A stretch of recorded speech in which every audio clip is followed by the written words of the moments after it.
정부 지원금 1억 2천만 원. 이제는 정말 아무나 못 받습니다. 2026년도부터는 예전처럼 사업계획서를 써도 이 부분을 모르고 접수를 하시면 똑같은 업종, 똑같은 아이템인데도 불구하고 누구는 선정이 되고 누구는 탈락을 하는 모습을 보실 수도 있을 겁니다.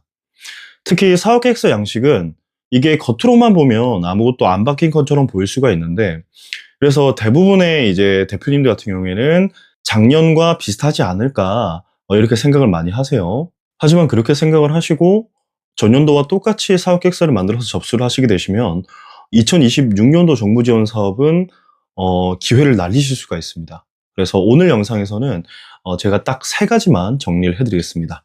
첫 번째, 2026년도에 실제로 바뀐 핵심 기준 두 가지, 그리고 두 번째, 이 부분을 모르고 준비를 하시면 왜 탈락을 하시는지, 마지막 세 번째, 자, 그럼 내가 어떻게 준비를 해야 붙을 수 있는 건지, 요 세 가지를 말씀을 드릴 거고요.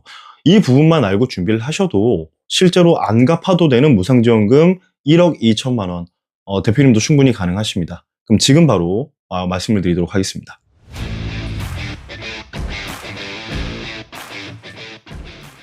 자, 우선 첫 번째 변화입니다.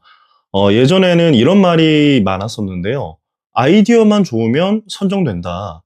기술만 좋으면 붙는다. 뭐 이런 식의 말이 많았는데, 자, 2026년도부터는 사실 이 기준만으로는 부족할 수가 있습니다.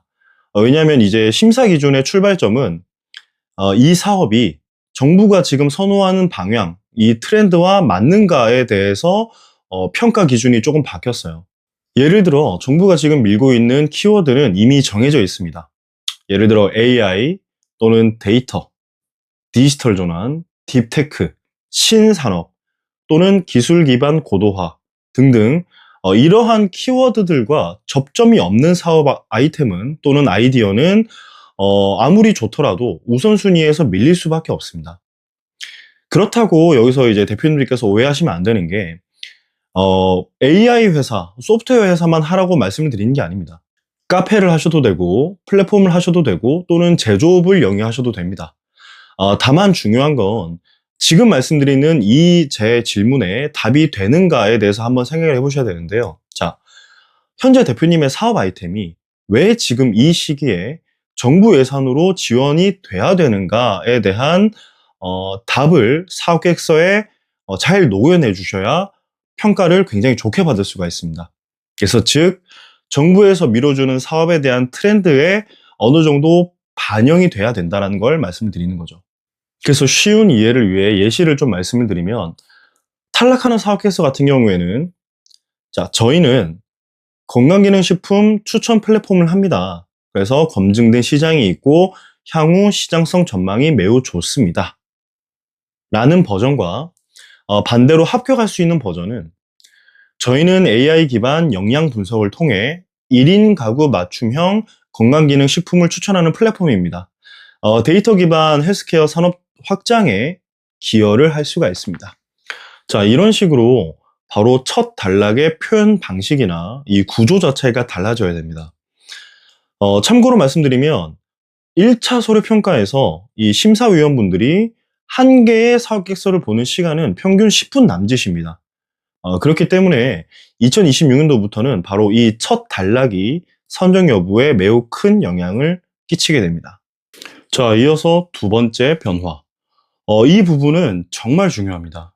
예전에는 예비 창업 패키지를 하고 끝, 그리고 또 초기 창업 패키지만 하고 끝, 이런 식으로 단일 과제만 하고 마무리하는 것도 가능했었습니다. 하지만 2026년부터는 많이 달라지는 게, 이제는 예비 창업 패키지 또는 초기 창업 패키지, 그 다음에 이어서 도약 패키지까지 이런 식으로 이어질 수 있는지에 대한 가능성을 봅니다. 즉, 심사위원은 지금 하고 있는 지원 사업을 할 수 있는지만 보는 게 아니라 예비 창업 패키지가 끝나고 나서 초기 창업 패키지로 갈 수가 있는지, 그리고 초기 창업 패키지가 끝나고 나서 도약이나 R&D 과제로 이어질 수 있는지에 대해서 이 중간에 끊어질 만한 그런 사업은 아닌지, 이런 부분들을 굉장히 심도 있게 보는 걸로 바뀌었습니다. 그래서 2026년도부터는 사업계획서에 지금 지원하는 지원 사업 내용만 쓰면 떨어질 수밖에 없습니다. 그래서 정말 쉬운 예로 먼저 말씀을 드릴게요. 우선 떨어지는 탈락하는 예시를 말씀드리면 자, 본 과제를 통해 시제품을 개발을 하고 시범 운영을 거쳐 초기 매출을 발생시키겠습니다. 이것과 반대로 선정되는 예시를 말씀을 드리면 본 과제를 통해 핵심 기술을 검증하고 이를 기반으로 초기 창업 패키지 및 후속 사업화 과제로 확장할 계획입니다. 1년 차에는 기술과 시장성을 검증하고 2년 차에는 초기 창업 패키지를 통해 사업화를 고도화하며 3년 차에는 도약 패키지 또는 R&D로 확장할 계획에 있습니다. 이런 식으로 문장을 만들게 되면 심사위원 입장에서는 정부 지원금을 통해 계속 지원해 줄 만한 가치를 느끼게 될 확률이 큽니다. 자, 그럼 이어서 2026년도 준비 실전 전략에 대해서 말씀을 드릴 건데요. 실제 준비 전략입니다. 그래서 예를 들어 제가 30대 예비 창업자이고요. 사업자는 아직 등록하지 않았고 개인 맞춤형 헬스케어 서비스를 준비 중이라고 한번 가정을 해보고 말씀을 드리도록 하겠습니다. 자, 첫 번째는 아이디어의 참신함보다는 컨셉을 먼저 쓸 겁니다. 예를 들어서 본 사업은 1인 가구의 증가와 데이터 기반 헬스케어 확산이라는 정부 정책 방향에 맞춰서 개인 맞춤형 건강관리 솔루션을 제공합니다. 자, 이 문장이 첫 단락에 있느냐 없느냐로 사실 선정 여부에 큰 영향을 끼치게 됩니다. 이어서 두 번째, 이번 정부 지원 사업뿐만 아니라 다음 정부 지원 사업에 대한 단계까지 같이 보여주셔야 됩니다. 예를 들어 1년 차에는 이번 과제로 무엇을 검증할지, 그리고 2년 차에는 초기 창업 패키지 또는 사업화에 대한 부분, 마지막 3년 차에는 도약, 그리고 투자, R&D에 대한 확장성 언급, 그리고 마지막 세 번째, 지금 당장의 사업에 대한 이야기만 쓰지 말고요. 확장에 대한 논리를 같이 써주셔야 됩니다. 예를 들어서 본 과제를 통해 검증된 결과를 바탕으로 후속 정부 지원 사업 및 민간 투자 연계를 추진할 계획입니다. 이런 식으로 준비를 하게 되시면 평가위원이 사업계획서를 계속 읽을 확률이 매우 큽니다. 네, 그럼 이제 정리를 해보겠습니다. 2026년도 정부 지원 사업은 두 가지만 기억을 해주시면 됩니다. 첫 번째, 아이디어의 참신함보다는 정부 트렌드에 맞춘 컨셉을 입혀주셔야 됩니다. 그리고 두 번째, 당장의 지원 사업뿐만 아니라 다음 지원 사업까지 자연스럽게 이어지도록 사업계획서를 작성을 해주셔야 됩니다. 이것만 알고 준비를 하시면 무상지원금 1억 2천만 원 충분히 가능한 얘기입니다. 하지만 작년 방식 그대로를 고수하면서 접수를 하게 되시면 이유도 모르고 떨어질 수가 있습니다. 그래서 지금 준비 중인 사업계획서가 있으시다면 말씀드린 두 가지를 먼저 체크를 해보시고요. 이 사업은 왜 지금 정부 예산으로 지원이 되어야 되는가? 이 질문에 대한 답을 사업계획서에 잘 녹여내신다면 평가위원회 평가는 완전히 달라질 겁니다. 네, 그럼 여기까지 들으시면 이렇게 생각하시는 분들이 분명히 있으실 것 같은데요. 자, 이론은 알겠는데 실제로 이렇게 해서 된 사례가 있나요? 그래서 제가 딱 한 가지만 말씀을 드릴게요. 저희는 지난 8년간 특별한 광고 없이 이런 소개만으로도 이제 수백 건의 기업에 대한 정부 지원금 선정을 함께 해왔었습니다. 작게는 예비 창업 패키지 또는 초기 창업 패키지부터 시작을 해서 특히 최근 2년간만 놓고 보면 약 42개, 42개의 고객사와 함께 정부 지원금 선정을 함께 만들어 왔었고요. 한 업체당 평균 2억 3천만 원 정도의 지원금을 수주해드리면서 총 109억 원의 정부 지원금 확보를 도와드렸었습니다. 이 결과가 나온 이유는 대표님들의 그런 아이템 자체가 뭔가 특별해서가 아닙니다. 바로 준비 방식이 달랐기 때문인데요. 실제로 대표님들이 저희를 찾아오시는 이유는 대부분 비슷합니다.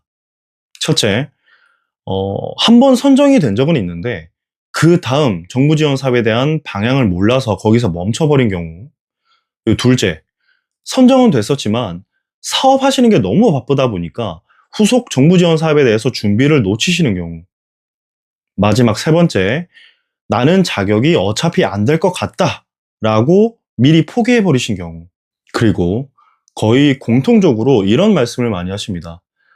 주변 회사 누구누구는 정부 지원 사업을 통해서 매년 지원금을 받고 있던데 과연 우리는 그게 가능할까요? 이런 질문을 많이 하시는데요.